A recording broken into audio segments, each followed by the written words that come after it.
Welcome to this quiet journey through a hidden chapter of maritime history. Tonight, we explore a story both haunting and true, how, in the most desperate moments far from land, some pirates faced a hunger so deep it challenged everything they believed about themselves. It's a tale of survival, of fear, and of the shadows that linger long after the sea has calmed. Let's gently uncover the truth of when pirates turned to cannibalism, told with care to guide you softly toward rest. If you enjoy calming, late-night journeys through history like this one, you might consider subscribing. I make these long bedtime documentaries to help you drift off while still learning something new. The night is heavy on the open ocean. Imagine yourself standing on the worn wooden deck of a pirate's ship somewhere in the vast Atlantic, or perhaps the Caribbean, during the height of the golden age of piracy, the early 1700s. The wind is cool but moist, carrying the scent of salt and seaweed, mingling with the faint smell of rotting wood and the stale sweat of a desperate crew. The ship sways gently, but beneath its seemingly calm surface, tension simmers. The creaking of timber against timber fills the otherwise quiet night. Every sound is amplified in the stillness. The faint slap of waves against the hull, the rustle of worn sails catching the breeze, and the muted footsteps of sailors, moving with a lethargy born not of sleep, but of exhaustion. The moon is a faint glow behind a blanket of clouds, casting uneven light that shifts like a ghostly dance over the ship's deck. This is a scene all too common in the brutal world of 1700s piracy. Life aboard a pirate ship was a mix of freedom and peril, lawlessness and rigid order, victory and crushing defeat. These men and women sailed for gold, adventure, and escape, but they did so in a world where nature was an unforgiving foe, and the sea itself often became a grave. Piracy during this era was part rebellion, part survival. Pirates were outlaws and criminals in the eyes of empires, but many were also desperate men fleeing harsh conditions, former sailors, escaped slaves, or disgruntled sailors from merchant ships. Life on a pirate ship was demanding and dangerous. Pirates lived in cramped quarters, often sharing limited space below deck with dozens of men. The conditions were squalid, with little opportunity for hygiene and a constant threat of disease.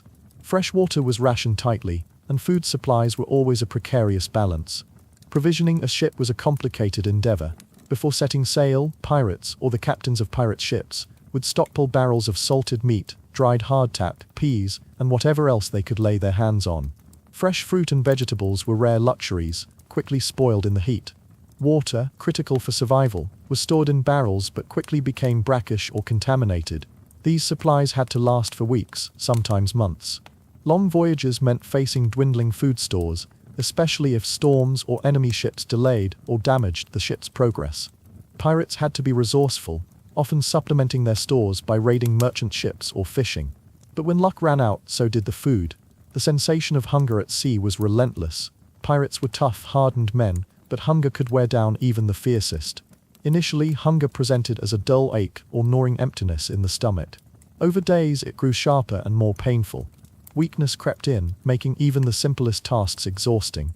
Medical knowledge was rudimentary, and malnutrition could quickly lead to scurvy, a disease caused by a deficiency of vitamin C, leading to swollen gums, open wounds, and debilitating weakness. Many pirates died not from battle, but from the slow, creeping decay of their bodies. The psychological toll of hunger was as devastating as the physical. Desperation sowed paranoia, conflict, and fear among crews. The tight bonds forged by necessity began to fray as men grew desperate and irrational. When food supplies dwindled to nothing, the crew faced a chilling truth. Survival meant more than just willpower. It meant confronting the abyss of human endurance and morality. Historical records tell of ships caught in storms, blockades, or stranded far from land, where no fresh provisions could be had. Sometimes ships were chased from their prey, or their raids failed.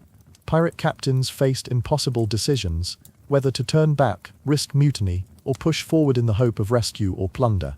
Mutiny was a constant threat in these conditions. Starving men could turn on their leaders or each other, desperate for control or simply madness. Some captains kept iron discipline, others lost their grip. Amid these terrifying conditions, cannibalism emerged as a last, dreadful resort. The act of consuming human flesh was abhorrent, a profound violation of cultural and personal taboos. But for some stranded sailors and pirates, it became a grim necessity. This was not a casual crime of cruelty or violence, but a desperate act of survival. Men might eat the bodies of those who had already died, or in some horrific cases, the living were sacrificed to save others. The lines between mercy and horror blurred. The most chilling aspect of this taboo is how often it appears in maritime records. Trial transcripts, ship logs, and confessions from the 17th and 18th centuries reveal how cannibalism was an unspoken terror among crews. For instance, the infamous case of the ship Batavia in 1629, while slightly earlier than the Golden Age, is a notorious example of starvation and cannibalism after the ship wrecked off Australia. While not pirates, the parallels are clear: stranded sailors, dwindling supplies, and the collapse of order. Within pirate communities, rumors and accusations of cannibalism occasionally surfaced, often used to justify brutal punishments or executions. Some pirate trials recorded testimonies describing such acts, though often cloaked in euphemism or fear. Cannibalism was more than survival, it was a shattering psychological event. For pirate crews, trust was essential. Every man's life depended on another's loyalty and cooperation. When hunger led to cannibalism, that fragile social order crumbled. Survivors carried the weight of their actions, haunted by guilt and stigma. Many accounts suggest that those involved became pariahs or were driven mad.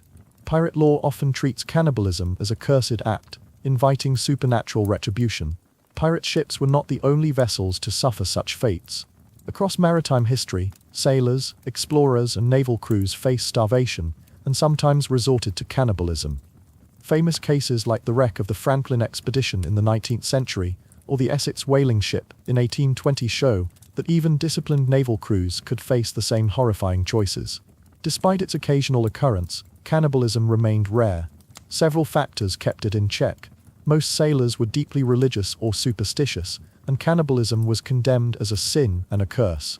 Pirate codes and mutual agreements discouraged such acts to maintain order and morale. Often, crews would first exhaust all other options, including fishing, rationing, or desertion, before resorting to cannibalism. As you breathe in the salty air of that night at sea, imagine the weight of that hunger, the growing fear in the eyes of every crewman, and the silent, terrifying choices that lie ahead. This is a world where hope is scarce, and the line between life and death is measured not just by skill or strength, but by the most primal and difficult decisions humans can face.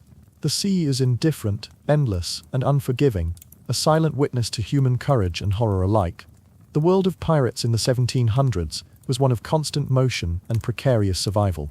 To truly grasp why cannibalism, one of the darkest taboos, sometimes emerged, we must first understand the relentless hardships faced by those who sailed under the black flag. Pirate life was governed by a brutal balance between freedom and discipline, opportunity and deadly risk. Every day aboard a pirate's ship tested the limits of human endurance and resilience, as crews contended not only with enemy navies and rival pirates, but also with the unforgiving sea, starvation, disease, and the psychological strain of isolation. Provisioning a ship for long voyages was no simple task. Pirates relied heavily on what they could seize, and they rarely had the luxury of a reliable supply chain. Before departing, captains would gather barrels filled with salted pork or beef, dried peas, flour, and hardtack, a dense, long-lasting biscuit that was a staple of seafaring diets. These foods were chosen because they could survive long journeys without refrigeration, but they offered little nutritional value beyond calories. Fresh food was scarce and quickly spoiled in the tropical heat, making vitamin deficiencies a common threat. Water, though seemingly abundant, was a precious resource. Stored in wooden barrels, it often became brackish or contaminated within weeks, forcing sailors to ration their intake carefully or resort to risky attempts at collecting rainwater. Pirate ships were notoriously overcrowded, with crews sometimes numbering between 50 and 100 men, crammed into spaces barely designed for half that number. Below deck, the air was thick with the stench of sweat, sea salt, smoke from cooking fires, and the decay of human waste. Sanitation was minimal at best, creating an environment ripe for disease. Dysentery, typhus, scurvy, and other illnesses spread rapidly through these cramped quarters, weakening crews already depleted by hunger. The constant threat of illness compounded the already dire situation, creating a cycle of physical and mental deterioration. The diet aboard these ships was monotonous and meager. Hardtack, despite its toughness and tendency to cause dental damage, was a primary staple, sometimes soaked in water or rum to make it slightly more palatable. Salted meat, while an essential protein source, was often tough, heavily salted, and riddled with maggots by the end of a voyage. Fresh fruit and vegetables, critical for preventing scurvy, were a rare luxury, usually obtained only after successful raids or brief stops at ports or islands. The lack of essential vitamins led to widespread scurvy, which manifested with swollen gums, bleeding, fatigue, and ultimately, death if left untreated. Pirates were hardened men, accustomed to hardship, but even the toughest among them could be undone by the slow grind of starvation and disease. Hunger affected not just the body but the mind. As days without sufficient food stretched on, desperation took root. Men became irritable, weak, and prone to despair. Physical strength waned, making the already dangerous work of sailing and fighting even more perilous. Sleep was fitful and haunted by hunger dreams, visions of feasts long gone, or the imagined scent of food just out of reach. The psychological strain of hunger and confinement fostered distrust and paranoia. Pirate crews, who depended on loyalty and cooperation, found those bonds fraying. Mutinies, already a constant threat on pirate ships due to their loose social hierarchies, became more likely as men questioned the decisions of their leaders. The fear of starvation and death made some willing to risk treason or violence, hoping to seize control or secure better rations. Captains had to maintain a delicate balance of discipline and empathy, keeping the crew united in the face of hardship. When provisions ran critically low, pirates would resort to desperate measures to survive. Fishing and foraging were common attempts to supplement dwindling stores, but the open ocean was often barren of life or too dangerous to explore extensively. Some ships risked landing on uncharted or hostile islands in search of food and fresh water, only to face threats from indigenous peoples, treacherous terrain, or simply the inability to find sustenance. These expeditions could end disastrously, leaving the ship even more isolated. The threat of starvation was not just a physical condition, but a looming specter that influenced every decision aboard. Pirates planned raids with increasing urgency, knowing that a successful capture of a merchant vessel could mean the difference between life and death. However, such raids carried immense risks. A failed attack could leave a ship damaged, supplies lost, or crews demoralized. Weather played a cruel role as well. Storms could scatter ships, destroy provisions, or force ships to seek refuge without replenishment. It was in these moments of acute crisis that the line between survival and horror blurred. When all else failed, when the food barrels ran dry and no fresh game or fish could be found, some crews confronted the unthinkable: cannibalism. This was not a decision made lightly or without consequence. The act of consuming human flesh was deeply stigmatized, forbidden by religion, and considered a curse by even the most hardened pirates. Yet history shows that under the crushing weight of starvation, some sailors and pirates faced this grim choice. Maritime records from the era provide haunting glimpses into these desperate times. Trial transcripts from pirate courts reveal accusations and confessions of cannibalism, often veiled in euphemisms or surrounded by claims of necessity. Ship logs sometimes allude to the taking of extreme measures without spelling out the grim details. Survivors' testimonies speak of nights spent huddled in fear, of comrades succumbing to weakness, and of terrible acts committed in the name of survival. One such case, though not involving pirates directly, but sailors from a similar time period, is the wreck of the Batavia in 1629. Stranded off the western coast of Australia, the survivors faced starvation and madness. Some accounts describe cannibalism after food sources were exhausted and social order collapsed into chaos. While slightly earlier than the height of piracy, the Batavia tragedy highlights the terrifying choices faced by seafarers in desperate isolation. Within pirate lore, stories of cannibalism were often used to instill fear or justify brutal reprisals.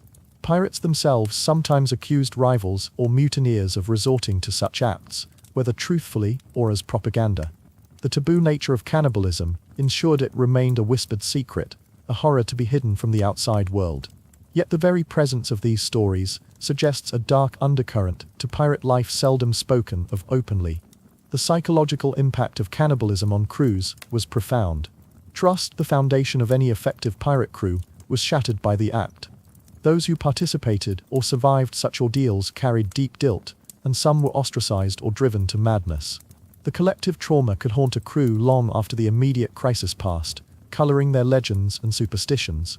Even beyond pirate ships, the broader maritime world of the 18th century was rife with starvation tales. Naval crews, explorers, and merchant sailors faced the same brutal reality. The story of the Franklin expedition in the 19th century, though later in history, echoes these themes.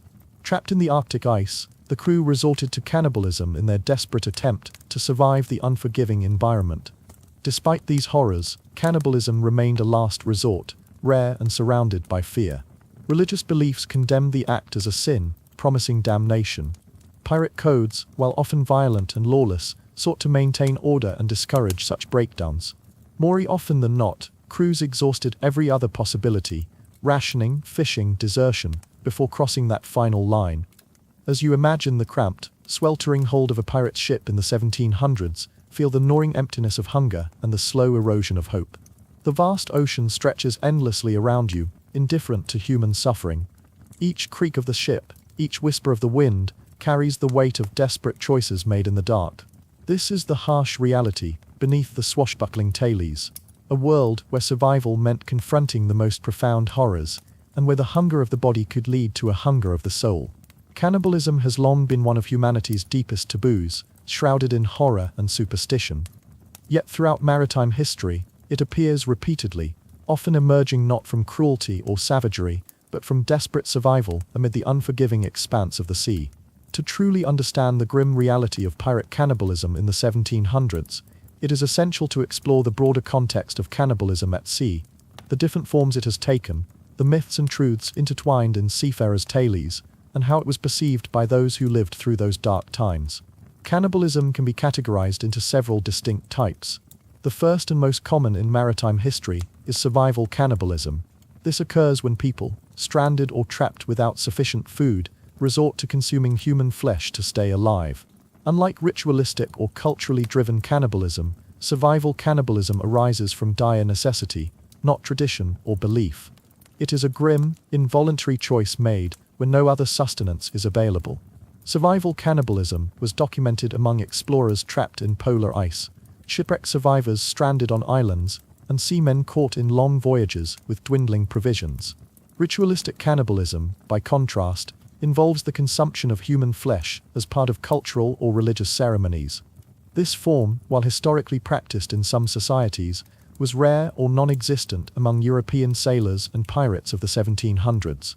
Likewise, cannibalism driven by psychotic or violent impulses, acts of murder followed by consumption, were isolated and usually classified as crimes or madness rather than survival. The lines between these types sometimes blurred, especially in the distorted conditions of extreme hunger and psychological stress. Desperation could drive men to actions that combine survival and cruelty, and historical records occasionally reflect such ambiguous situations. Throughout maritime history, there have been numerous documented cases of survival cannibalism, many involving sailors and explorers who faced months adrift with no hope of rescue. These stories often reach the public through court testimonies, ship logs, and personal accounts, sometimes sparking scandal or disbelief. The horror and taboo nature of cannibalism meant that many survivors were reluctant to speak openly, and some events were covered up or euphemistically described to preserve reputations. One of the earliest and most notorious cases was the wreck of the Batavia in 1629. Though earlier than the pirate era, it exemplifies the desperation faced by shipwrecked survivors. Stranded on the Western Australian coast with limited food and water, the survivors faced starvation and chaos. Historical records described instances where the dead were consumed, and social order disintegrated into violence and fear. This tragedy set a precedent for understanding the depths of human desperation at sea. During the 1700s, pirates operated in an environment where similar conditions could arise.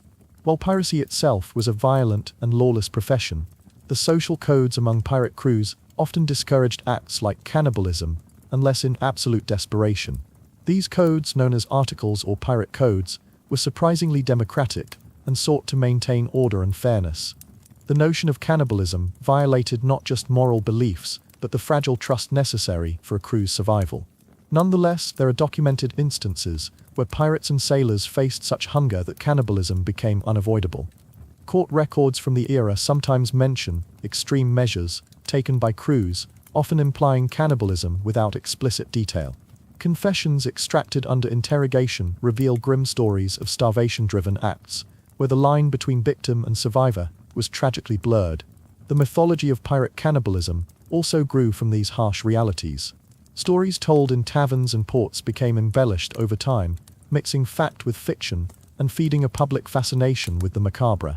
These tales served multiple purposes: to entertain, to frighten, and sometimes to warn others of the brutal costs of a pirate's life. Legends described ghost ships haunted by the restless spirits of those who perished from hunger or violence, and whispered rumors warned that pirates who committed cannibalism were cursed or doomed.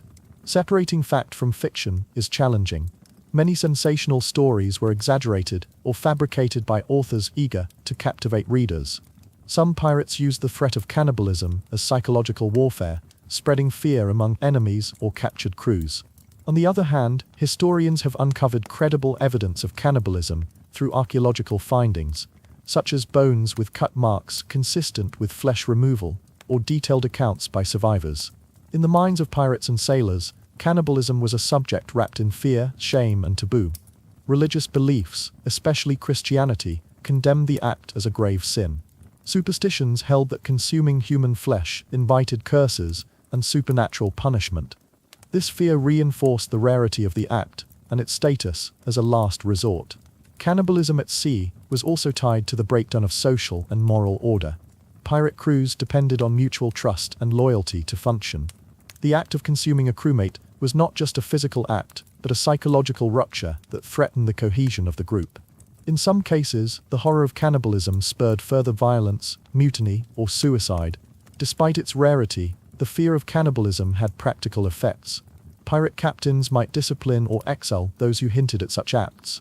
Crews took precautions to avoid situations where starvation could lead to such extremes. This sometimes meant choosing to surrender rather than risk the slow death of hunger. Maritime cannibalism stories also influenced the laws and punishments of the time. Naval courts often treated cannibalism as a capital offense, even when committed out of necessity. Executions and public trials served as warnings to deter such acts and maintain discipline. Beyond the pirate world, cannibalism remained a grim but recurring theme in exploration and naval history. The tragedy of the Franklin expedition in the Arctic during the mid-1800s showed that even well-equipped, official voyagers could succumb to starvation and resort to cannibalism. Similarly, the sinking of the whaling ship Essex in 1820 forced survivors to confront the same terrible choice. These events are reminders that the ocean's indifference to human suffering has spanned centuries and cultures. Cannibalism at sea, while horrifying, is part of a larger story of survival in an unforgiving environment where the rules of society are tested to their limits. As we explore these truths, it becomes clear that the tales of pirate cannibalism are neither simple horror stories nor mere legend. They are reflections of human vulnerability and the extremes to which people will go when faced with death. Understanding the facts alongside the myths allows us to see pirates not just as villains or heroes, but as people caught in the relentless struggle against hunger, fear, and the vast, indifferent sea. As the cruel days dragged on with no respite, the grim reality aboard starving pirate ships became impossible to ignore. Hunger, which had first been a dull ache gnawing at the edges of the mind and body, deepened into an all-consuming force. It sapped strength, dulling senses and clouding judgment, until the very will to survive itself was tested in ways few could imagine. Faced with the relentless void of empty bellies and the unyielding vastness of the ocean, pirates were forced into unimaginable decisions. The stories told from these dark times reveal how, when all else failed, the unthinkable became a grim and haunting reality. Historical accounts from pirate trials and sailors' testimonies provide rare but powerful glimpses into moments where starvation pushed men beyond the bounds of what society deemed acceptable. These records, often taken under duress or from survivors haunted by their deeds, speak quietly yet clearly about the terrible acts some crews committed in their desperation. In many cases, the cannibalism was not a sudden frenzy, but a calculated, agonizing choice made when every other option had been exhausted. One of the earliest documented mentions comes from the trial of Captain William Fly in 1726. While not directly accused of cannibalism, Fly's confessions alluded to harsh conditions and starvation on previous voyages. His testimony included chilling references to crews resorting to consuming the dead, or worse, when supplies failed. This was not isolated. Many pirate captains and crews faced similar dire straits as they navigated hostile waters, blockades, or extended voyages after failed raids. Accounts from the infamous pirate Edward Lowe, known for his cruelty and ruthlessness, hint at episodes where starvation bred extreme violence. Survivors and captives spoke of starving crews resorting to cannibalism to survive the bleakest stretches at sea.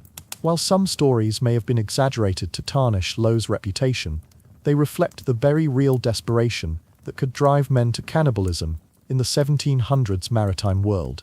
One particularly harrowing episode unfolded aboard the ship Mary Ann in the late 1720s.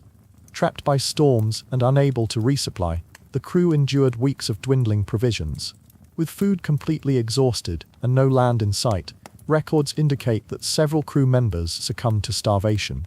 According to testimonies from survivors, the remaining men resorted to consuming the flesh of those who had died naturally or from illness.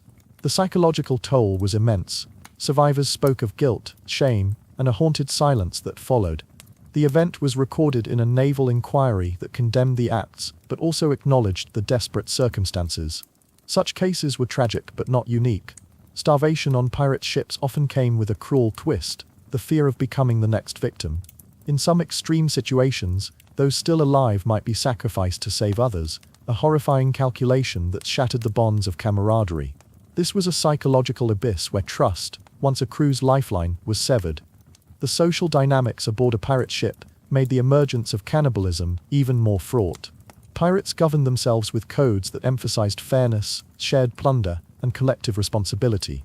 These unwritten laws helped maintain discipline and morale. Cannibalism, therefore, was not only a physical act of survival, but a betrayal of the crew's very identity and order. Survivors who partook in cannibalism were often ostracized or haunted by remorse. Some chose to disappear into obscurity, while others were hunted by their own men or legal authorities. The stigma attached to cannibalism was so powerful that many records were deliberately vague or sanitized, leaving historians to piece together the truth from fragments. The psychological consequences for individuals were profound. Those who had eaten human flesh often described nightmares, hallucinations, and deep depression. The trauma endured could last a lifetime, shaping the legends and myths that would grow around pirate lore. Some believed that cannibalism invited curses or divine retribution, a belief that added a supernatural layer of fear to an already terrible reality. Beyond the immediate horrors, these acts left a lasting imprint on maritime culture. Stories of cannibalism were used both to frighten would-be pirates and to underscore the brutal dangers of life at sea. Taverns and ports echoed with tales of ghostly ships and cursed crews, feeding the public's fascination with the dark side of piracy. Such stories shaped the popular image of pirates as not just lawless outlaws, but men pushed to the edge of humanity. In legal terms, cannibalism was almost universally condemned and punished harshly. Admiralty courts and naval tribunals treated it as a capital crime, regardless of circumstance. Trials often made public examples of accused pirates or sailors to deter others. Yet paradoxically, the desperation that led to such acts was sometimes acknowledged, if reluctantly, as an understandable, if horrific, extreme of survival. The legacy of pirate cannibalism also affected how historians and writers approached the subject. For many years, these grim details were glossed over or sensationalized, making it difficult to discern fact from fiction.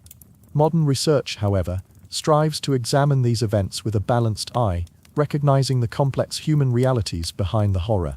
Today, forensic archaeology and historical scholarship have begun to uncover physical evidence supporting accounts of cannibalism aboard ships and shipwreck sites. Cut marks on bones and remains found in mass grave or shipwrecks confirm that in some cases, flesh was removed systematically, consistent with cannibalistic practices. These findings corroborate written testimonies and deepen our understanding of how widespread and desperate these acts were. Reflecting on the experiences of starving pirates forced to cannibalism reveals more than horror. It shows the limits of human endurance and the moral dilemmas faced when survival is at stake. The ocean's vastness and indifference amplify the isolation and despair, turning a ship from a vessel of freedom into a prison of fear. As the waves whisper beneath a moonless sky, it is sobering to imagine those nights when hunger drove men to the edge, when the creaking timbers bore witness to silent horrors hidden from the world. These stories remind us of the fragility of civilization and the profound costs of life at sea during the golden age of piracy. When pirates emerged from the shadow of starvation and cannibalism, the journey toward reclaiming their humanity was as arduous as the voyage itself.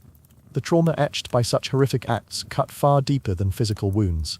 Survivors bore the invisible scars of guilt, shame, and fractured identity, navigating a world that both feared and condemned them. Within the tightly knit pirate communities, where loyalty and brotherhood were paramount, cannibalism fractured the very foundation of trust and solidarity. Men who had once relied on each other to navigate the perils of the sea now grappled with the unbearable weight of having consumed a fallen comrade. The psychological aftermath was profound. Many were haunted by nightmares, filled with the faces of those they had eaten or seen perish. Their minds replayed those agonizing choices in endless loops, a burden no amount of gold or infamy could alleviate.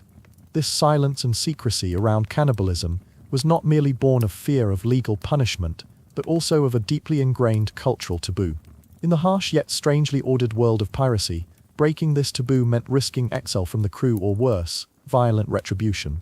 Pirates, often portrayed as wild and lawless, were surprisingly governed by codes of conduct that balanced individual freedom with communal responsibility.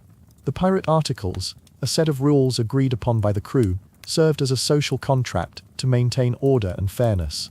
Acts like cannibalism threatened the delicate social equilibrium, undermining the very trust essential for survival on the unpredictable ocean. Confessions and trial records show that when these acts became known, the accused often faced severe punishments, including death. Admiralty courts regarded cannibalism as one of the gravest offenses, combining criminality with sacrilege. Yet paradoxically, the courts sometimes acknowledged the desperation that led to such acts, illustrating the complex moral landscape of survival at sea. These trials exposed the raw human struggle behind the headlines of piracy, laying bare the extremes to which men were pushed by hunger and isolation. Beyond the legal and social realms, religion played a pivotal role in how pirates and sailors coped with the horror of cannibalism. For many, the sea was not just a physical battleground, but a spiritual one. The Christian worldview prevalent among European sailors condemned cannibalism as a sin against God and nature. Pirates believed that consuming human flesh cursed the soul, inviting eternal damnation and supernatural vengeance. This belief intensified the shame surrounding cannibalism, making it not just a crime against society, but an affront to the divine order. Some survivors sought penance through confession, prayer, or ritual purification, desperate to cleanse themselves of the spiritual stain. Others fell into despair or madness, convinced they were doomed to wander the seas as restless spirits. The stories of cannibalism and its consequences wove themselves deeply into pirate folklore and popular imagination. Seafarers' taverns, port towns, and coastal villages buzzed with whispered tales of cursed crews, ghost ships, and dark bargains with the sea. These legends amplified real events with supernatural elements, specters doomed to roam the waves, ships disappearing into fog, and eerie howls heard on stormy nights. Such tales served as cautionary stories, warning of the moral perils of piracy and the ruthless indifference of the ocean. The fear of cannibalism became a psychological weapon, used by pirates to intimidate rivals and by authorities to demonize these outlaws. In the broader cultural context, pirate cannibalism was a powerful symbol of the breakdown of civilization. European colonial powers used accusations of cannibalism to justify harsh crackdowns, portraying pirates as not only criminals but inhuman monsters beyond redemption. Pamphlets, broadsides, and sensationalist literature of the 18th and 19th centuries capitalized on these fears, painting pirates as embodiments of chaos and savagery. This image persists in modern media, where cannibalism, though rare, is often invoked to heighten the horror and danger of pirate life.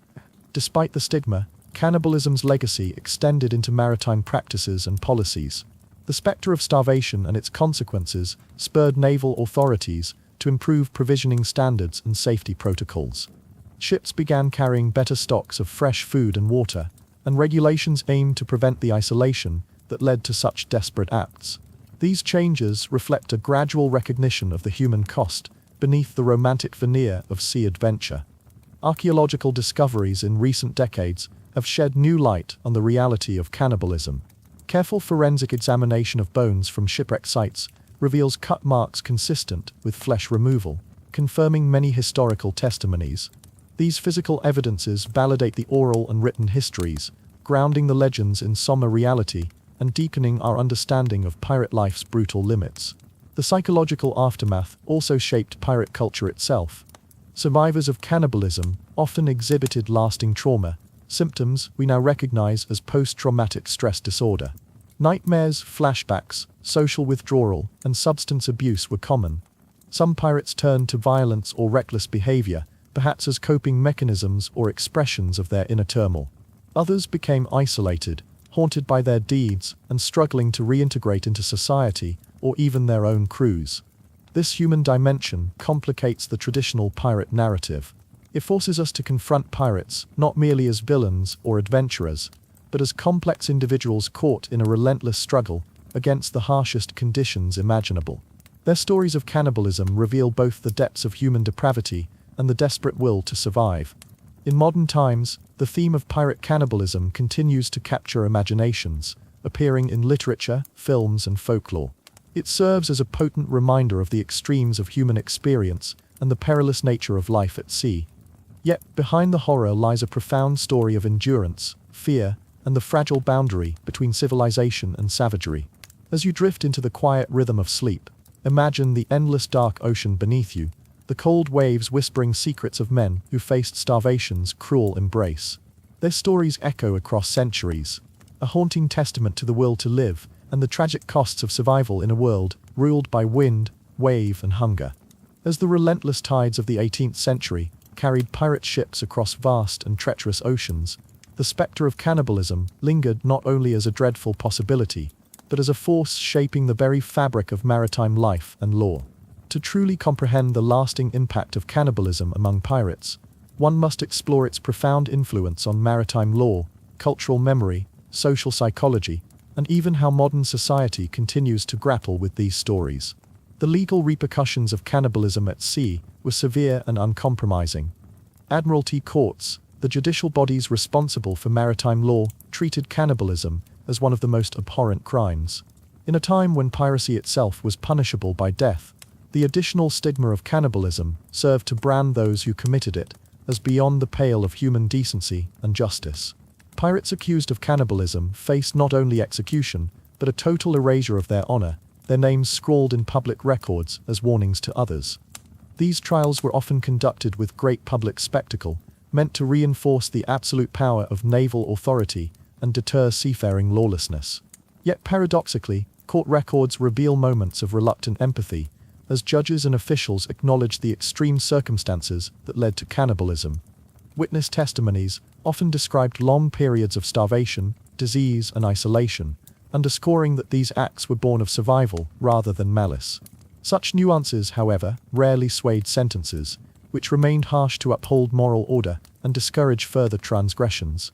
The criminalization of cannibalism was thus both a practical measure to maintain discipline and a moral stance reflecting contemporary religious and cultural values.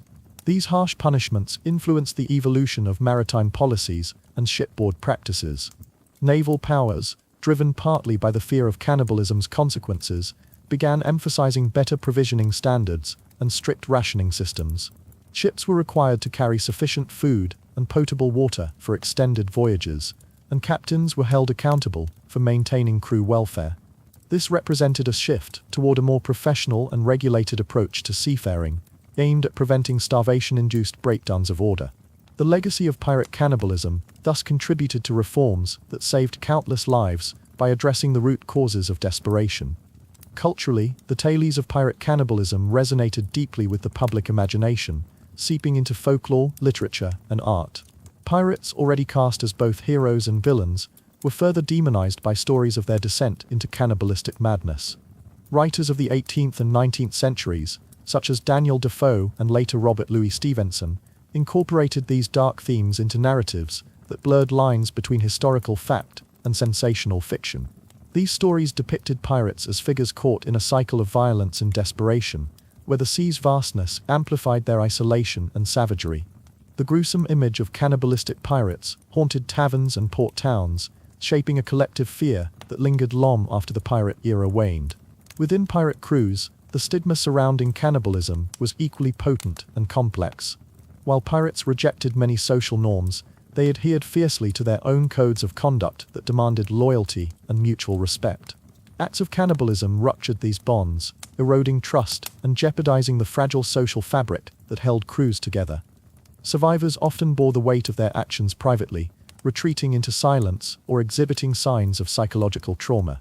Some crews reportedly exiled or punished those suspected of cannibalism, fearing that the act brought a curse or divine retribution upon them all. The psychological toll on individuals was profound and multifaceted. Modern psychology recognizes many survivors likely suffered from what we now call post-traumatic stress disorder, nightmares, flashbacks, anxiety, and depression. The mental burden of having crossed such a taboo threshold often led to social isolation, substance abuse, or violent outbursts. These psychological wounds intertwined with existing hardships, making pirate life not only physically dangerous, but mentally tormenting. Religion played a central role in magnifying the horror and consequences of cannibalism. Christianity's dominance in European maritime culture framed cannibalism as a sin of the gravest kind, a violation against God's law and human dignity. Pirates, despite their outlaw status, feared divine punishment and eternal damnation. This fear was deeply ingrained in their worldviews, shaping rituals of penance or attempts at spiritual cleansing following such acts. The belief in curses and supernatural retribution fed into existing superstitions about the sea's dangers, intertwining moral transgression with cosmic justice. Some believed that ships with cannibalistic crews were doomed to vanish beneath the waves or be haunted by restless spirits. Archaeological research in recent decades has shed invaluable light on the grim reality behind these stories. Excavations of shipwrecks and maritime burial sites have uncovered human remains bearing telltale signs of cannibalism. Cut marks consistent with flesh removal, patterns indicating methodical butchery rather than random violence. These physical evidences confirm many written accounts and oral histories, bridging the gap between myth and reality. For historians, this has opened new avenues for understanding the brutal conditions pirates and sailors endured and the extreme survival measures they resorted to. In modern media and popular culture, pirate cannibalism remains a potent symbol of maritime peril and human desperation. Films, television series, books, and video games often invoke the theme to heighten drama and underscore the brutal reality behind pirate legends. While sometimes dramatized or fictionalized, these portrayals help keep alive the complex history of piracy, reflecting both fascination and revulsion. They also serve as cautionary tales, reminding audiences of the fragile line between civilization and savagery. Understanding pirate cannibalism through a contemporary lens involves recognizing the complex interplay of survival instinct, social order, psychological trauma, and cultural taboo. These acts were not mere barbarism, but responses to an extreme environment that tested the limits of human endurance. By humanizing the pirates, we gain insight into the universal struggle for life in the face of overwhelming odds. As you surrender to sleep's gentle embrace, let your mind drift across the boundless, merciless seas where these dramas unfolded. Hear the silent whispers of the waves carrying stories of desperation, sacrifice, and survival. These tales remind us that beneath the romanticized veneer of pirate adventure lies a deeper, haunting truth about the human condition when pushed to its darkest limits. The haunting shadow of pirate cannibalism stretches far beyond the grim facts of history, permeating the cultural imagination and the very human psyche. It is a story that transcends time, resonating with primal fears and deep ethical questions about survival, morality, and identity. To understand its full significance, we must explore the psychological scars it left on individuals, the complex moral terrain it occupies, its enduring cultural symbolism, and how it continues to inform modern interpretations of humanity under extreme duress. Psychologically, the experience of cannibalism among pirates was one of the most profound traumas imaginable. Survivors carried invisible burdens as heavy as the physical hardships they endured. The intense hunger that forced them to consume human flesh was accompanied by overwhelming guilt, shame, and alienation. Contemporary psychological research helps us frame this suffering in terms of what is now recognized as post-traumatic stress disorder. Many who lived through such ordeals would have experienced nightmares replaying their desperate actions, flashbacks triggered by the smallest reminders, and emotional numbing as a defense against unbearable memories. The social stigma surrounding cannibalism only deepened their isolation. Even within pirate crews, which often functioned as tight-knit communities, individuals who engaged in or witnessed cannibalism risked rejection or brutal punishment. This isolation exacerbated the psychological wounds, sometimes leading to substance abuse, violence, or madness. The mental aftermath reveals a tragic truth. Survival often exacts a cost beyond the physical, leaving emotional scars that may never fully heal. The ethical dimension of pirate cannibalism is complex and challenges simple moral judgments. From a societal standpoint, cannibalism is one of the most profound taboos, violating fundamental norms about respect for the human body and the sanctity of life. Pirates, despite their lawlessness, typically adhered to codes of conduct that fostered order and cooperation, making acts of cannibalism deeply transgressive. Yet the dire circumstances faced by starving crews, days or weeks without food, surrounded by a vast, unforgiving ocean, created an almost unbearable dilemma. The instinct to survive clashed with cultural, religious, and personal moral codes. This tension forces us to grapple with questions of human nature. How far can the will to live push us?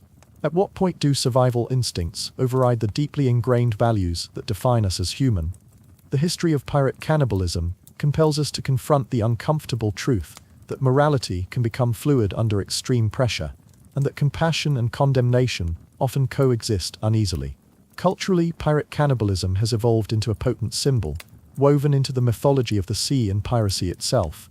It embodies the terrifying possibility that beneath the veneer of civilization lies a raw and desperate struggle for life, one that can lead to acts society finds abhorrent. From early sensationalist pamphlets and public trials to classic novels and modern films, the theme of cannibalism has been used to evoke fear, fascination, and the exotic.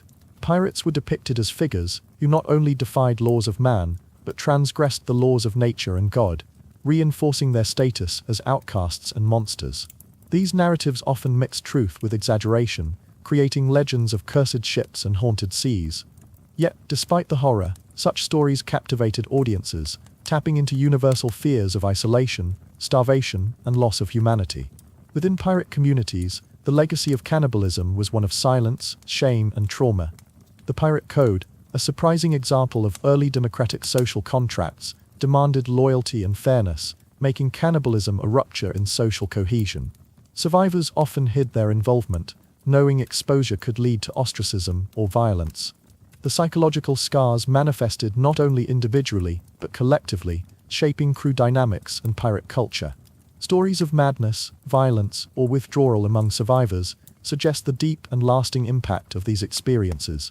This hidden trauma complicates the popular image of pirates as fearless and carefree adventurers, revealing a darker undercurrent of suffering and moral conflict. Religious beliefs further intensified the psychological and social consequences. In the Christian worldview dominant among European sailors, cannibalism was an unforgivable sin, a direct affront to God and nature. Pirates feared divine retribution, both in this life and the afterlife. This belief added a spiritual dimension to the horror, as crews worried that their acts might invite curses, hauntings, or eternal damnation. Some sought absolution through confession or ritual purification. Others resigned themselves to fatalism, believing their fate was sealed. The interplay of religion, superstition, and survival created a complex web of fear and guilt, reinforcing the taboo and shaping how pirate communities dealt with the aftermath. Archaeological and forensic evidence, uncovered in recent decades, has transformed understanding of pirate cannibalism from rumor and legend into tangible history. Excavations of shipwrecks and mass graves reveal human remains, with cut marks indicative of flesh removal, confirming that these acts were not mere myth, but brutal realities. This physical evidence anchors historical testimonies, allowing scholars to reconstruct the conditions and choices faced by seafarers. Such findings enrich historical narratives, emphasizing the human cost of maritime exploration and piracy.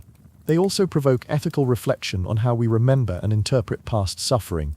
In modern times, pirate cannibalism continues to fascinate and horrify, featuring prominently in films, literature, video games, and popular media. Its portrayal ranges from sensational horror to thoughtful drama, reflecting evolving societal attitudes toward morality, survival, and human nature. These depictions serve both as entertainment and as modern morality plays, exploring themes of desperation, community, and the thin line between civilization and savagery. The enduring presence of this theme attests to its power as a cultural touchstone, a story that speaks to fundamental human fears and resilience. Reflecting on pirate cannibalism invites broader contemplation of survival's demands on humanity. It forces recognition of the fragility of social and moral structures when confronted by nature's indifference. It challenges us to consider how ethics adapt under duress and what it means to remain human in the face of primal necessity. The ocean, vast and uncaring, becomes a mirror reflecting the depths and limits of human endurance. As sleep deepens and the quiet dark envelops you, imagine those storm-tossed seas where men faced starvation's cruel ultimatum. Their silent struggles echo in the waves, a solemn reminder that beneath every tale of adventure lies a story of endurance, fear, and the profound cost of survival. Pirate cannibalism is not merely a horror of the past, but a timeless testament to the complex, often tragic nature of the human condition. Though rare, children did sometimes find themselves aboard pirate ships, merchant vessels, or castaways stranded on open waters, and their presence cast an especially dark shadow over any tale of cannibalism at sea. When grown men began to starve, and desperation closed in like a tightening rope, the question of what to do when a child was present became almost too unbearable to speak aloud. And yet in the silent, sun-beaten corners of history, some young lives bore witness to the unthinkable. Not all children aboard ships were the sons or daughters of pirates. Some were cabin boys, barely older than 10, serving as apprentices, errand runners, or simply as bodies to fill in for smaller tasks. Others were kidnapped from ports or orphanages, pressed into service for their size, speed, and expendability. In some cases, a woman might travel with her child on a merchant vessel, only for that ship to be taken by pirates and repurposed entirely.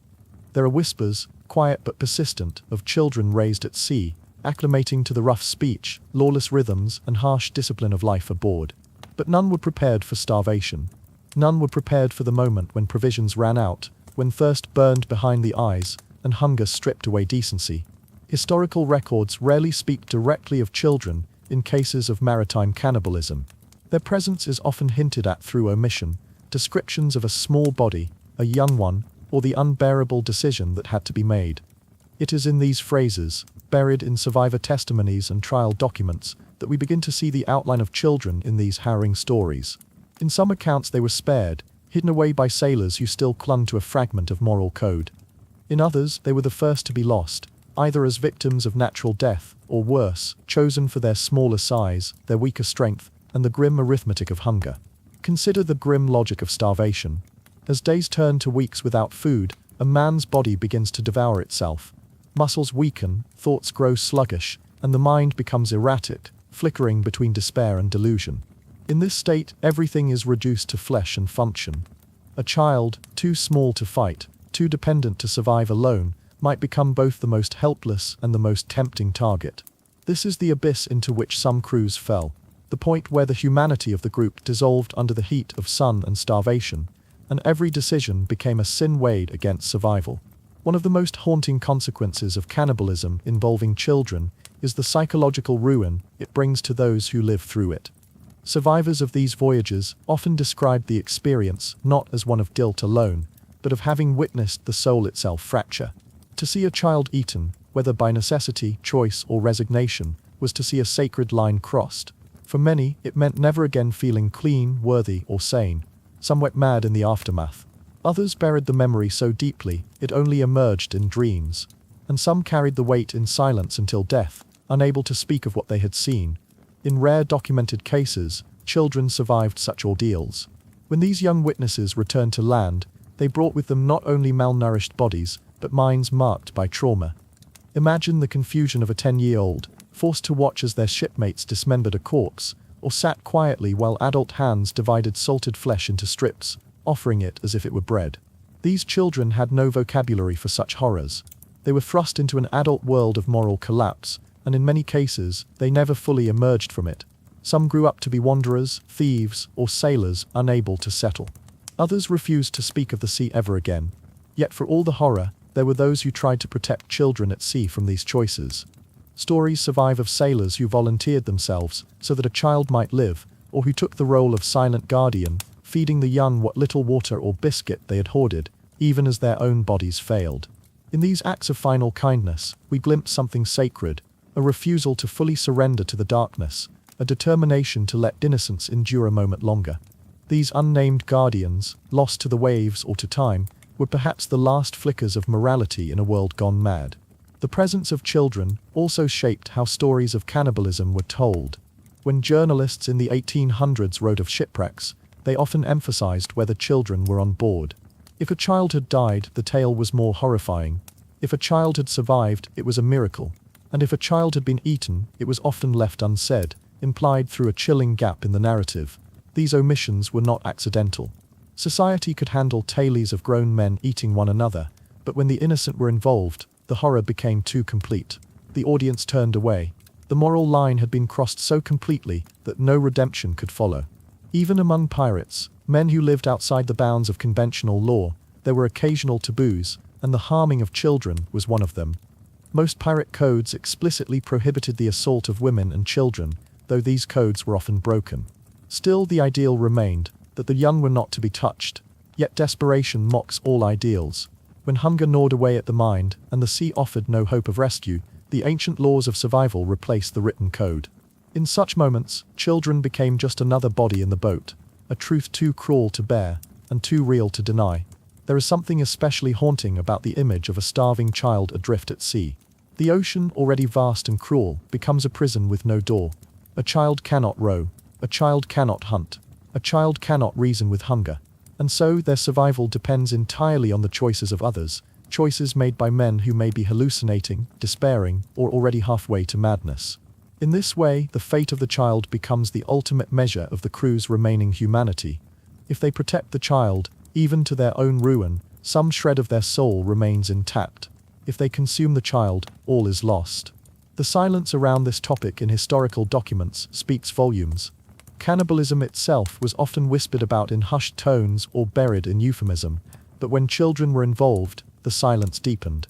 Survivors would rather confess to theft, mutiny, or even murder than admit what had happened to a child on board.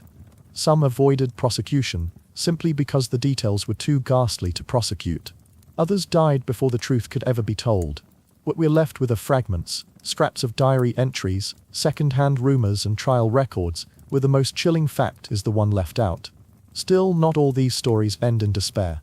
A few children rescued from cannibalistic situations at sea went on to write about their experiences later in life, though often under pseudonyms or with fictional disguises.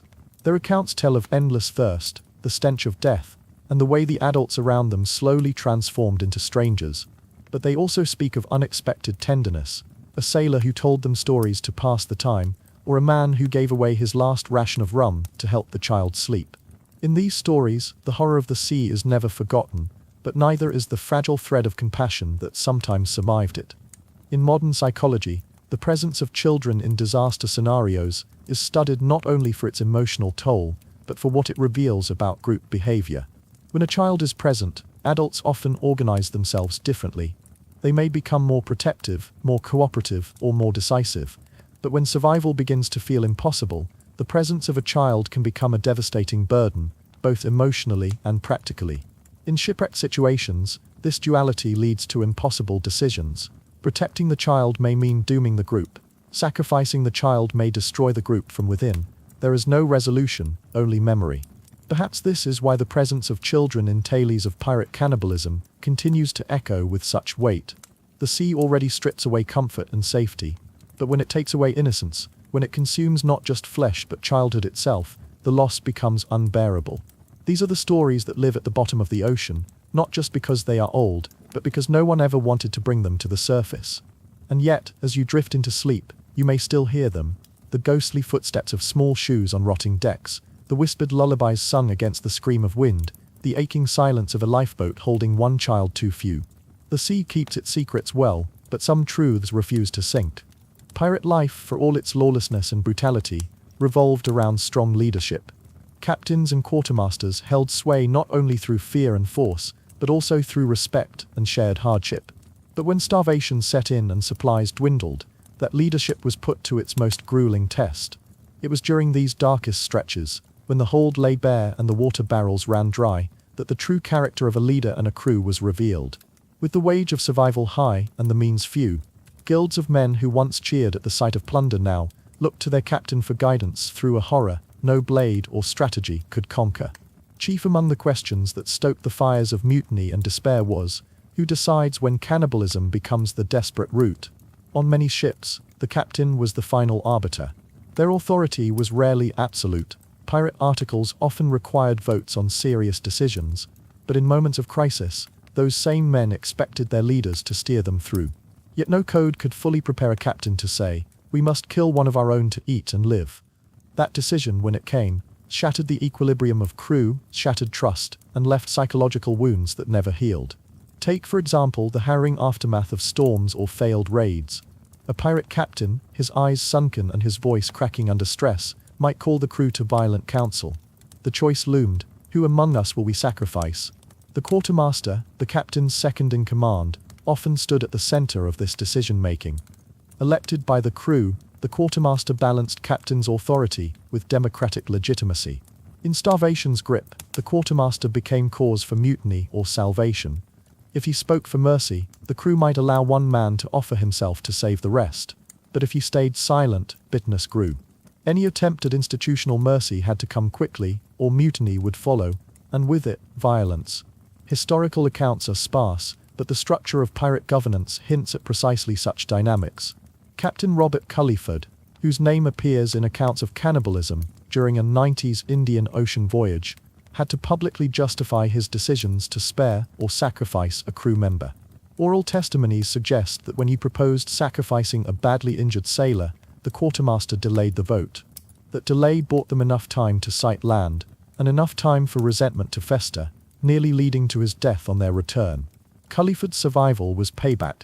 His crew later questioned why they hadn't drawn lots instead, why the injured couldn't have volunteered or refused, planting seeds of doubt that eventually consumed his reputation.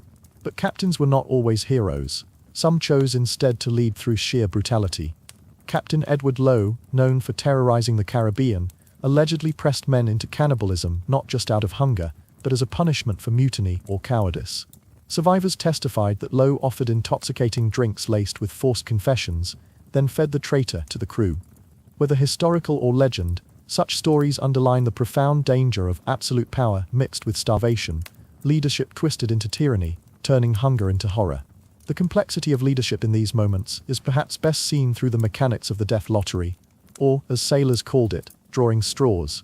This grim ritual, passed from naval tradition into pirate code, offered a cruel but equal method for deciding who would be sacrificed for food. Each man drew his straw. The shortest meant death, but also delay. On pirate ships that held to a code of fairness, the drawing was sometimes accepted more easily than an arbitrary choice by captain or quartermaster. It spoke to collective desperation, but also collective responsibility. Once drawn, the losing crewman was supposed to be honored, usually with water, last words, perhaps even a ration, and the others drank to their memory as flesh was shared. Courts later judged such lotteries harshly. At trials that followed rescues, these customs of the sea were treated as malicious premeditated murders, not desperate gambits for survival. The judicial narrative ignored context, stripping away the nuances of brutal governance at sea. And yet, despite the condemnation, these acts of leadership demonstrated the ways pirates tried to preserve structure, even as society crumbled. Then there were stories of heroic sacrifice. The captain or quartermaster might offer himself first, drawing the shortest straw as a show of solidarity, even if he didn't expect death. This act, real or symbolic, reinforced crew loyalty. One account recalls a commander so weakened that he volunteered himself just to keep the crew's unity intact. Though he survived, the act became legend among pirates, a rallying cry that no man should bear more burden than another. In pirate culture, such acts offered rare glimpses of nobility amid starvation, yet the decisions could never be clean. Whether through lottery, leadership decree, or self-sacrifice, cannibalism splintered ships from within. Survivors spoke of how once decided men would stare at their hands, unable to wipe blood from their thoughts. Ordering the ritual, enforcing the vote, or holding the blade painted their mind in guilt and shame. Some leaders walked that path slowly, the weight crushing them from within until madness or suicide followed. Mutiny too cascaded from these decisions. If the captain delayed or deliberately avoided decision-making, the crew might escalate matters themselves, seizing power through threats or violence. Once authority collapsed, chaos reigned. Heads were taken from the mortally ill, lotteries ignored, cruelty unrestrained. Some ships fractured, sinking each other or drifting into oblivion, but mutiny was double-edged. Save some, it meant disorder. Save few, it meant survival by any means, trust sacrificed in hopes of preservation, only to be devoured by suspicion in the end. Ultimately, leadership during starvation defined the soul of a pirate crew. The quiet voice above the tumult, the man who promised bread but offered the gallows of cannibalism, held fate in his tongue. The quartermaster, elected yet unequal, could become lifeline or hammer. And in the silence afterward, after the deed was done and the crew sailed onward, the survivors understood that the real horror triggered not the starvation itself, but the collapse of leadership when it mattered most. These were not merely moments in history, they were crucibles of human judgment. The sea did not choose who lived or died, that was the captain's job, and every decision carved a wound into the ship's deck and the men's souls. The sails had withered to strips, the deck stained with a silence so heavy it muffled even the waves. When a pirate crew who had tasted human flesh finally caught sight of land, the shape of salvation on the horizon came with no triumph, no cheers. Hunger had been sated by horrors the shore would never understand. Their return was not the return of sailors, nor of survivors. It was the arrival of men who had walked too long through an unmarked hell, and carried it still in their eyes. Coming ashore after an ordeal of starvation and cannibalism was never a clean return. The transition from a ship that had become a graveyard to a port town bustling with ordinary life was jarring. Every familiar sound, children laughing, vendors shouting, church bells tolling, grated like a memory they no longer belonged to. For many pirates, the land was now more foreign than the sea. Some came home with guilt too heavy to speak of. Others, hardened by necessity, carried on as if nothing had happened. But none of them returned unchanged. The public, however, reacted with less subtlety. Word of cannibalism spread faster than the survivors could disembark. In tightly packed ports and along colonial coasts, the rumors were often exaggerated. A ship docked under the shadow of starvation might be greeted by horror-stricken crowds, or by angry mobs armed with torches, convinced that monsters had arrived. In England, the Caribbean, or the American colonies, stories of sailors who had consumed their own became spectacles for the gossiping elite, and terrifying omens for the superstitious poor. Court records and newspaper broadsheets in the 1700s and 1800s are peppered with lurid headlines: "Pirates eat the dead," "Survivors of the sea tell all," or "Mutiny, murder, and the hungry men." These stories, while often sensationalized, reflect a very real societal revulsion. Religious institutions condemned cannibalism as the ultimate transgression against divine order, a literal consumption of the soul, in their view. Ministers in New England and preachers in Kingston railed against those who returned, calling them dead men walking, or souls unfit for heaven. But public opinion was never monolithic. In some rare cases, communities treated the survivors with pity rather than scorn. When the circumstances were dire enough, as shipwrecked, months at sea, a clear effort to follow the custom of the sea, authorities looked the other way. Survivors were sometimes quietly folded back into society. In British Admiralty courts, especially in London, cannibalism trials were rare and often avoided. Prosecutors recognized that no one benefited from putting half-dead pirates or sailors on trial for what everyone, deep down, knew they might have done themselves in similar conditions. The most famous example remains the Essex, though that was a whaler and not a pirate ship. Still, its aftermath shaped how many pirates were viewed after similar ordeals. The Essex survivors admitted to drawing lots and eating their dead. Though not pirates, their story flooded the public imagination with images of gaunt, hollow-cheeked men carving meat from fallen shipmates. These survivors, in part due to their honesty, were eventually pardoned or allowed to live quietly, a precedent that echoed through pirate circles as well. But not all were so fortunate. For pirates, there was another layer of danger: their reputation. Already branded outlaws, they could not count on public sympathy. Their cannibalism was often treated as proof of their savagery. In many cases, captains were arrested even without formal accusations. Some crews went to extraordinary lengths to bury the truth. Bodies were dumped at sea, bones scattered, journals destroyed. In certain cases, the quartermaster would command silence under pain of death. Any whisper of what happened could attract informants or bounty hunters hoping to turn them in. And yet, silence did not stop the nightmares. Survivors were haunted by the act, and many were said to wander from port to port, unable to settle. The ghost of their shipmates followed them ashore, not as literal specters, but as moments replayed in fever dreams. Some saw the faces of those they had eaten every time they closed their eyes. Others developed what we now understand as trauma-induced psychosis, hearing whispers in the waves, or refusing to eat meat of any kind ever again. One pirate, known only as Barley Jack in colonial Charleston records, spent the last years of his life speaking only in sea shanties and sleeping on the docks, refusing to ever board another vessel. On the physical level, cannibalism left its own signature. The human body digests human meat as it would any other, but the toll comes not from the meal itself, but from what leads up to it.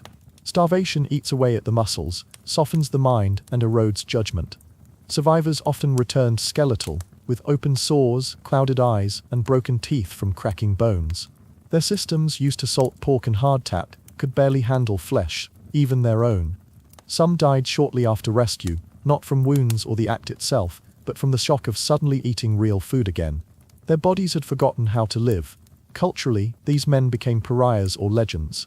Some found work in the darker corners of the maritime world, as smugglers, whalers, or hired blades on cursed ships with no name. Others turned to religion, throwing themselves at the mercy of coastal missionaries, who saw in them a chance to redeem the damned. A few even made money off their story, spinning tailies in taverns for coin, or letting others write pamphlets about their ordeal. But even those who profited rarely found peace. One pamphlet, titled, "I Ate My Friend to See the Morning," written anonymously and sold in London in 1789, was believed by many to be the true account of a pirate who had survived a 63-day drift off the coast of Africa. He never signed his name. The long-term psychological fallout extended not only to individuals, but to entire crews. Ships that had endured cannibalism often never sailed again. Their names were whispered in terror in dockside bars, or given mocking nicknames: the Butcher's Galleon, the Bone Boat, the Red Salt. Crew members who returned might reunite in secret to speak of what happened, but never in public. One crew that sailed out of Tortuga in 1735 was said to hold a silent dinner every year on the anniversary of their return: empty plates, no words, just presents. In some darker accounts, survivors even turned to ritual. A few believed that the spirits of those consumed haunted the ship, or cursed the bones. Pieces of chewed bone were wrapped in cloth and buried at sea with whispered prayers. Superstitions grew. Sailors believed the ocean would not forgive what they had done unless they made offerings: small teeth, personal trinkets, bits of hair. The line between atonement and madness blurred.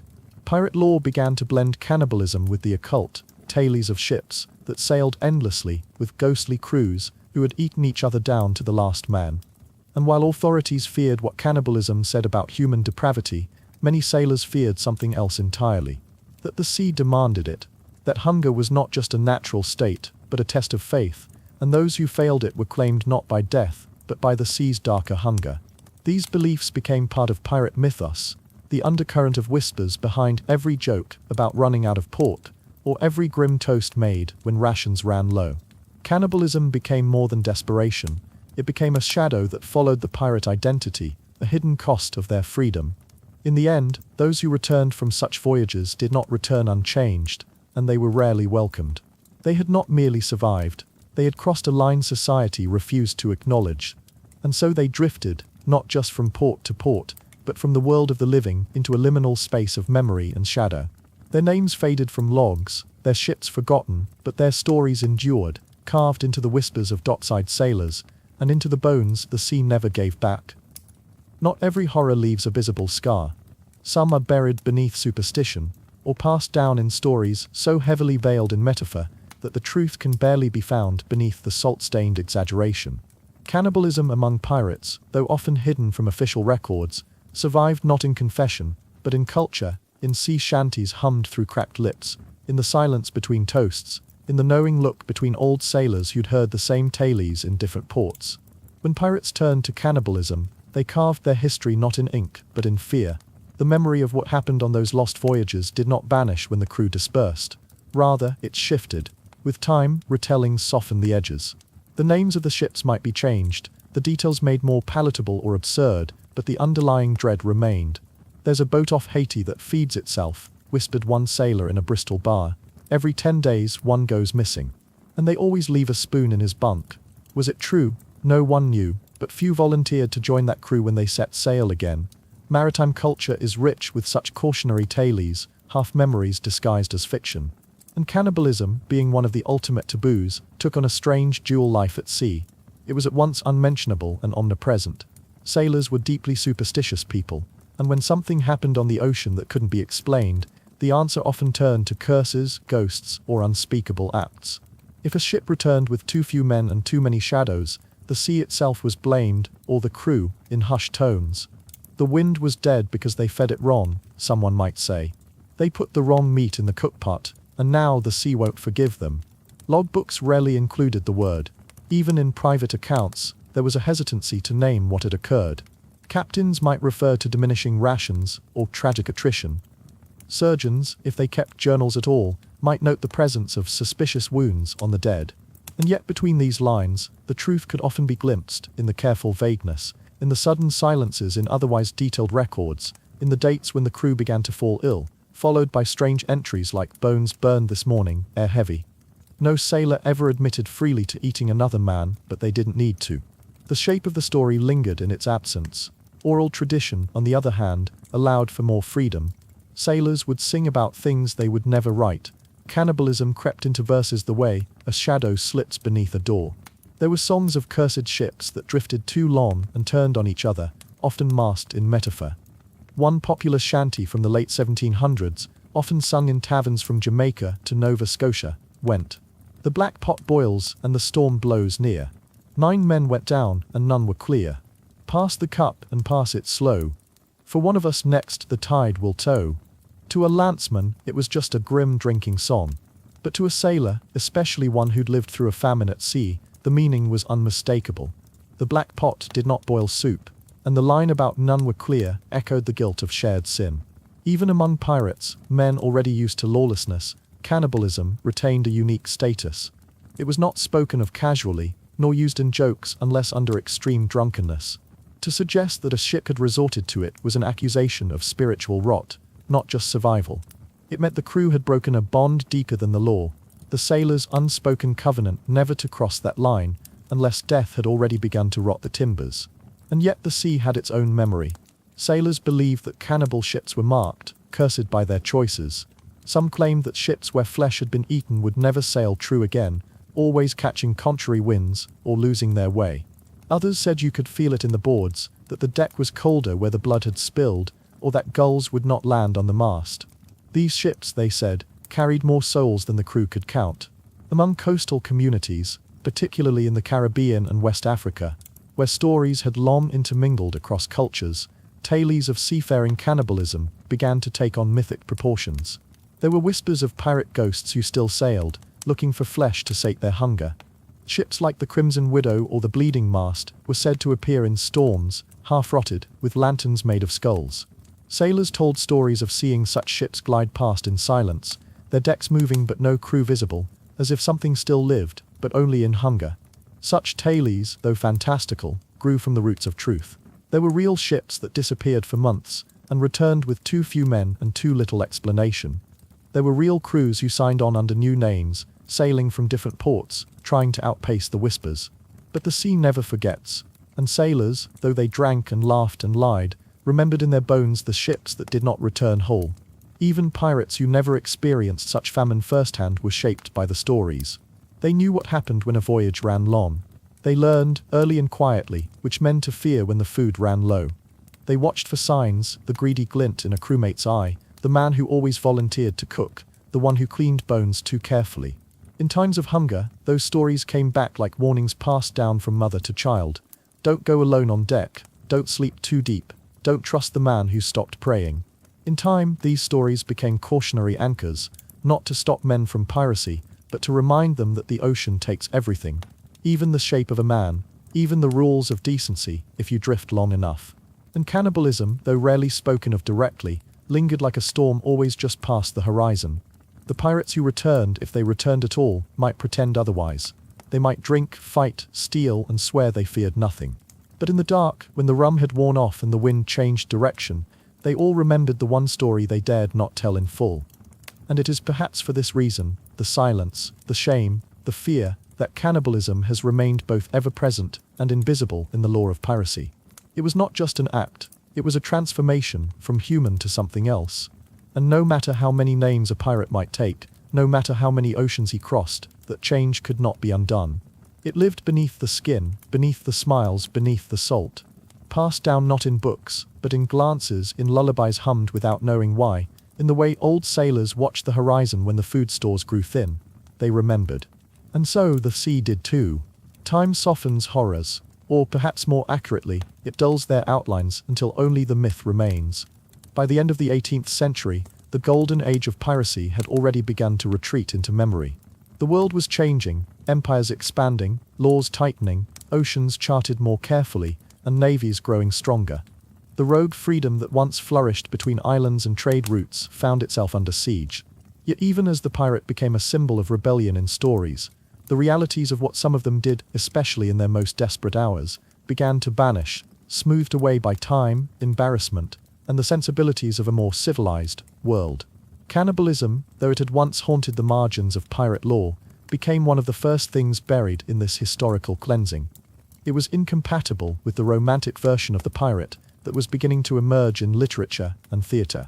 In these new tales, pirates were painted as mischievous rogues, rough but charming, rebels of the sea rather than its monsters. They swore and stole and drank, but they were rarely hungry enough to devour their own. The image of the flesh-eating pirate was simply too brutal to survive intact in this transformation. It threatened to rupture the illusion that pirates were merely adventurers in ragged coats. So the history began to forget, or more often to refuse to ask. Cannibalism wasn't disproven. It was simply unspoken, a footnote erased before it could be pennied. And yet the evidence never fully disappeared. It survived in the fragmented records of court proceedings, in testimonies made under duress, in the margins of ship logs, and in the whispered testimonies of surviving sailors who chose to break their silence. Occasionally, these details would re-emerge in the broader public, often as curiosities or shocking revelations in newspapers. A body discovered in a barrel, a sailor caught boiling meat on a deserted rock. A survivor returned from a wrecked sloop, with stories that were too thin on detail to be believed, yet too strange to be dismissed. But these moments never led to wider reckoning. Rather, they were compartmentalized, treated as isolated incidents, rather than a systemic reality of maritime life. And so, the record of pirate cannibalism became a thing both known and unknown. Academics and maritime historians debated its frequency, its moral implications, and its causes. Some dismissed it entirely, preferring to believe that no pirate would stoop so low. Others believed it to be far more common than admitted, hidden beneath euphemism and denial. Even in scholarly circles, the topic made people uneasy. There were limits to what could be explored, and cannibalism tested those limits. It was easier to focus on treasure maps, naval battles, and the codes of the brethren than to dwell on what happened when the winds died, the food ran out, and the crew had to choose between death and one another. In many cases, it was the very absurdity of pirates' myths that helped bury the truth. With so many outlandish tales, buried gold, sea monsters, phantom ships, it became easy to dismiss anything horrific as exaggeration. Pirates eating their own, one might scoff. Just another sailor's yarn. This casual disbelief allowed real stories to slip through the cracks, unnoticed, unbelieved, or dismissed as folklore. Horror, when it's too uncomfortable, is often rebranded as fiction. Popular culture played its part as well. By the 19th century, pirates had become figures of adventure rather than terror. Children read stories of peg-legged captains and clever cabin boys.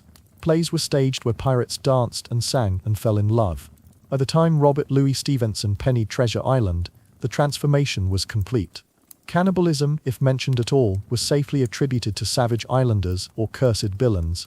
The pirates themselves were flawed but forgivable, not monsters, not murderers, certainly not eaters of human flesh. This selective memory was no accident. As European powers sought to civilize their colonial narratives, the brutal realities of piracy became inconvenient. Piracy, once a threat to commerce and control, was turned into entertainment, neutered of its darkness. Even the pirate flag, once a symbol of death and terror, became an icon of mischief. The skull and crossbones flew over novelty bars and Halloween costumes, no longer feared but embraced. And yet, the shadow of cannibalism never vanished completely. It lingered in strange places, in old shipwreck reports, in maritime superstitions, in ballads rarely sung. In the Pacific Islands, oral traditions passed down by coastal communities spoke of strange white men who came ashore starving and wild-eyed, their clothes ragged and their language broken by madness. On remote Caribbean islands, ruins of old fortifications bore signs of fire pits and bones, charred and fractured in ways that suggested more than mere cooking. There were legends, too, passed between sailors and whispered on long voyages. Stories of cursed ships that would never reach land, whose crew had turned to each other and were now doomed to drift, undead in hunger. These ghost stories, while fantastical, carried echoes of something older, more grounded in forgotten truth. Even in modern times, shipwreck survivors who turned to cannibalism have found themselves subject to legal and moral scrutiny.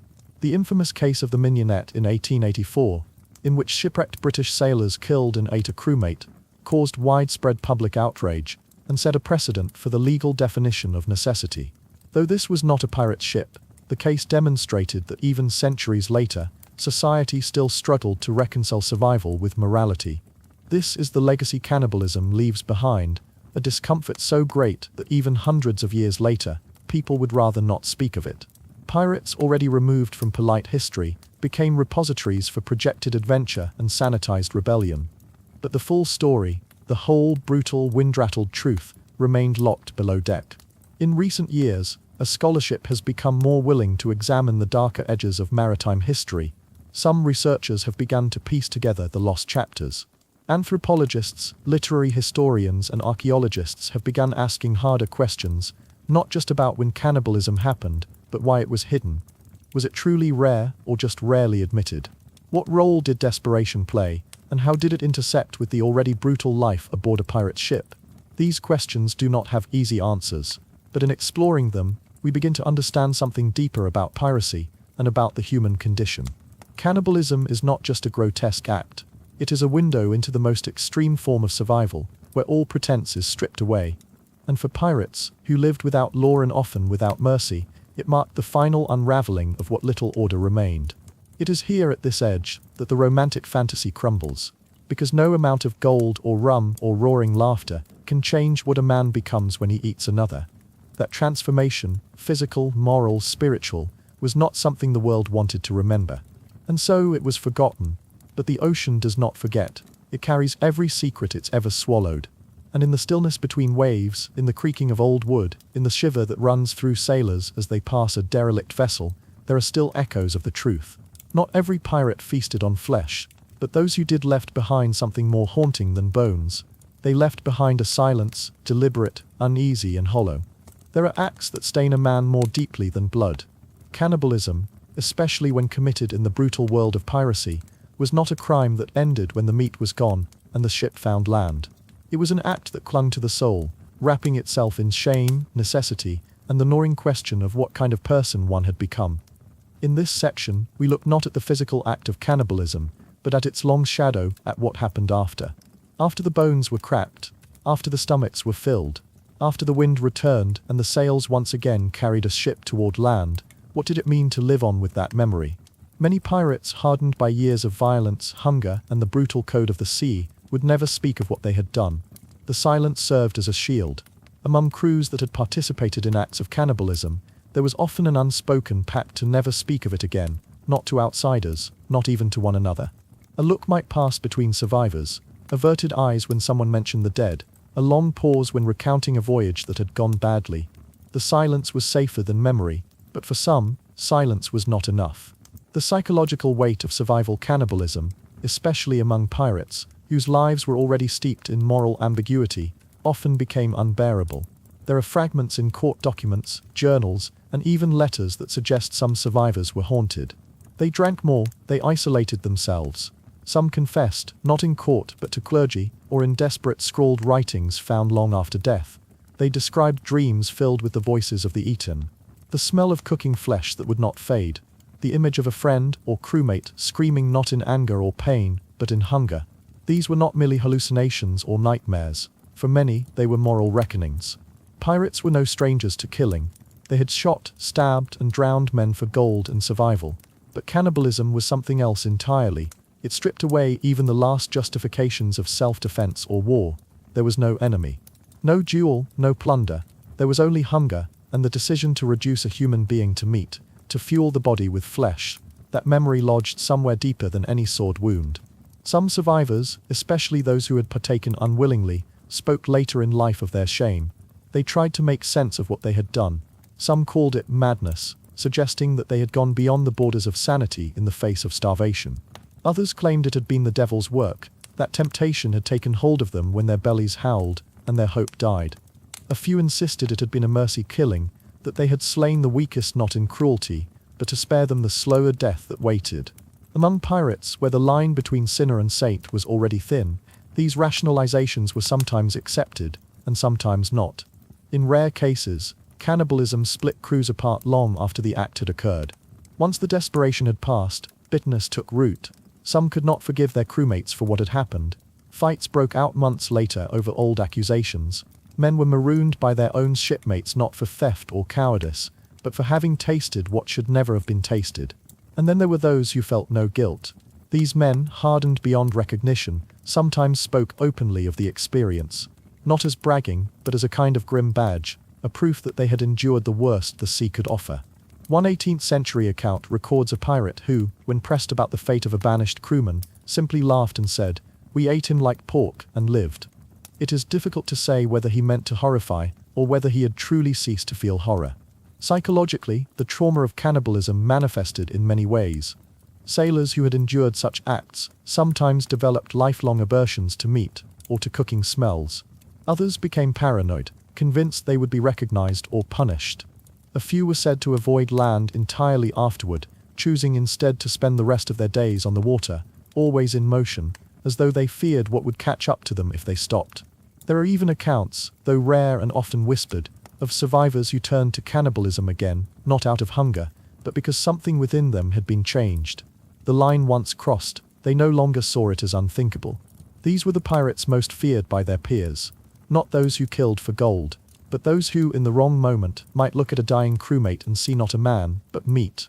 Beyond the individual, there was also a collective trauma. Ships that had endured cannibalism were often thought to be cursed. Sailors whispered that vessels where men had eaten each other would never reach safe harbor again, that they were doomed to drift, pursued by storms and misfortune. Some ships were burned after returning, as if to purge the memory. Others were sold or abandoned. In ports where the story was known, the survivors were watched carefully or outright shunned. And yet, even in the face of trauma, some tried to reshape their stories. As decades passed and survivors aged, a few began to tell their tales not as shameful confessions, but as warnings. They gave interviews, or spoke to priests, or left written accounts that emphasized not the act itself, but the desperation that drove it. They pleaded with readers not to judge too quickly, to understand what hunger does to the mind. One such account, believed to be penned by a former privateer, ends with a haunting line: "We became what we feared, and survived what we never should have. But I would give all the years since for 1 hour of ignorance, before I knew the taste." It is a rare moment of raw honesty in a world built on denial. Psychologically, the act of cannibalism can trigger a dissociation, a mental splitting that allows the mind to separate itself from what the body has done. For pirates, already skilled at compartmentalizing violence, this dissociation might have come easily at first. But over time, it frayed the soul. Many who survived went mad not suddenly, but gradually. Their eyes grew distant. They mumbled to themselves at night. Some claimed they saw the ghosts of those they had eaten, not in dreams, but standing beside them on the deck, silent and accusing. The sea has always been a place of transformation. It changes men. But cannibalism warped that transformation into something darker, a spiral from man to monster, then to ghost. It haunted not just those who ate, but those who watched, those who helped hold a man down, those who said nothing while the fire burned. In port communities, survivors were often met with mixed responses. Some were pitied, others reviled. A few were believed to be cursed, and local superstition kept them from work or marriage. In isolated villages in the Caribbean and Atlantic islands, there are folk tales of ghostly sailors who bring sickness, or men whose shadows move before their feet. These stories, when traced, often lead back to a real survivor of a real ship that once fed on itself. Modern psychology offers frameworks to understand this kind of trauma: survivor's guilt, PTSD, moral injury. But in the 1700s and 1800s there were no such terms. Only sin, only shame, only silence. And for pirates who lived outside the law, outside the church, outside civilization itself, there were few paths to redemption. You could live or you could remember. Few did both. In the end, the psychological aftermath of cannibalism among pirates is a testament not just to their brutality, but to their humanity, the terrible, fragile humanity that emerges when all else has been stripped away. It reminds us that even the worst men can suffer, that horror is not just what we do, but what we carry. And that sometimes, the most terrifying part of a story is not what happened at sea, but what followed them back to shore. In the end, it is not just what happened on those drifting, sun-scorched ships that leaves a mark. It is how the world remembers, or chooses to forget.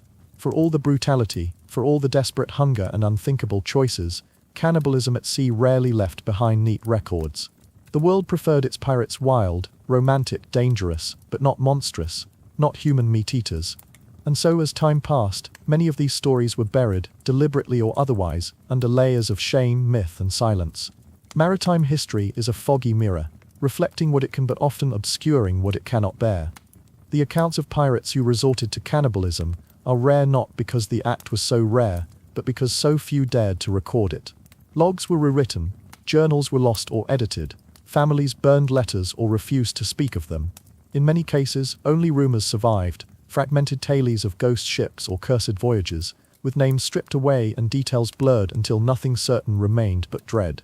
Even courts, when confronted with survivors of such voyages, often avoided the deeper truths. Trials might focus on mutiny, theft, or dereliction, but not on what had truly happened in those final days of starvation. If the accused confessed to cannibalism, they were sometimes deemed mad, their testimony struck from record. If they stayed silent, the court often obliged them by looking elsewhere. These were matters better left unspoken. The law had no real framework for dealing with such horrors. To prosecute cannibalism among pirates was to admit it happened, to face a mirror the empire itself preferred not to see. And yet the stories found a way to live on, not in official records, but in whispers and warnings.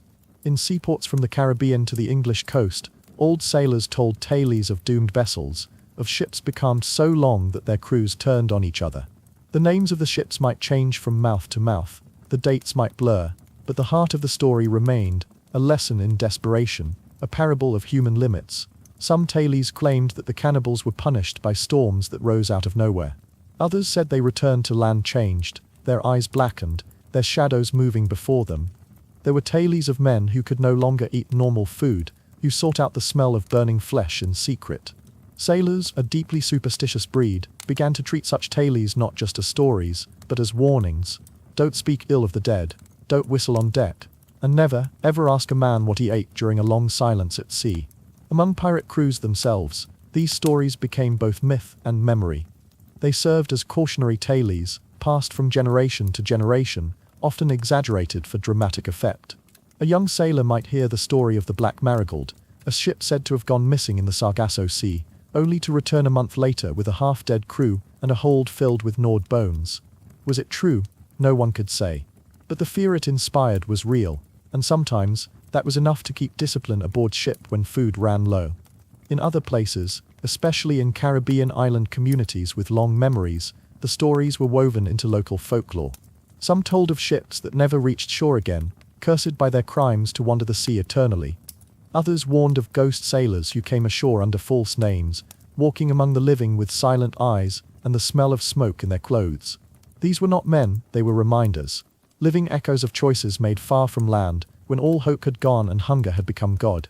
A particularly haunting legend, told in whispers in Jamaican coastal villages, speaks of the Bone Watcher, a spirit that visits the dreams of those who have tasted human flesh at sea. The legend says he comes not to punish, but to remind. He stands at the foot of the bed, pale as driftwood, holding a sailor's knife.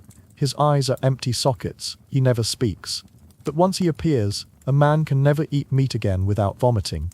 Some claim it's just a tale to frighten young fishermen. Others say it comes from truth, some truth too terrible to name. These folk stories, born from fragments of real events, became the way that cannibalism survived in cultural memory. Not in the clean lines of history books, but in the tangled roots of oral tradition, cautionary tales, and superstition. It is a strange kind of immortality, one not granted by fame, but by fear. These pirates, in eating their own, had fed something larger, the stories that outlived them. Interestingly, not all cultural memory sought to demonize. In some tellings, especially among seafarers who had themselves known hunger, there was a note of pity. The pirates were not seen as evil, but as men caught in the worst of all worlds, abandoned by God, by country, and by their own flesh. Some tales framed the cannibal not as villain, but victim, a man who did what he had to, and paid for it ever since. These stories had less to do with horror, and more to do with mourning, a kind of maritime elegy for the soul.